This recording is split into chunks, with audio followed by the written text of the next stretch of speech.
Kasi ang karamdaman ko, plema na hindi ako makahinga dahil binatasan nga ako dito. Para magkaroon ako ng hinga, labasan ng plema. Hindi ako nakakatunda sa mga kapitbahay, ang mga dahil na buwan ako nasa kwarto kasi kayo ba naman ang mag-ano ito. Nahihirapan. Yung dumating mister ko minsan, may uwi ng ganyang herbal. Ano yan? Yung herbal to. Siyempre ako kasi ang ko, herbal din ang gusto ko gamot.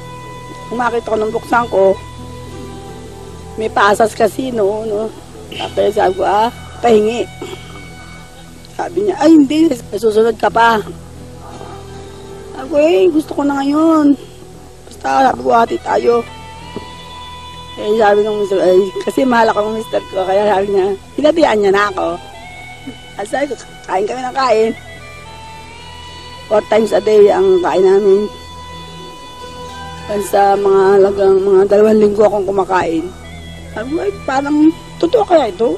Parang nawalan ako ng pag-asa dahil panay ang ubo ko lalo, lumalala. Yung pala, nung mga 3 linggo,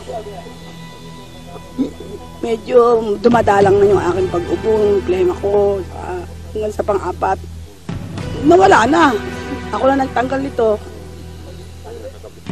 Ay yung host na to, buong bakal to natanggal ko na hanggang sa gumaling na ako. Ngayon, nakakapamili na ako kahit nakamitin. Lahat na. Nagluluto, nagtitinda na ako. Nakakatulong na ako sa lahat ng aking mga negosyo. Magaling na ako.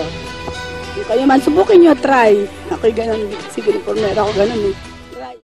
Minabuti ko po sapagkat kung pupunta pa kayo sa main office, napakalayo. Kaya naglagay po kami yung pong cell number na nakalathala sa ilalim ng screen na ito.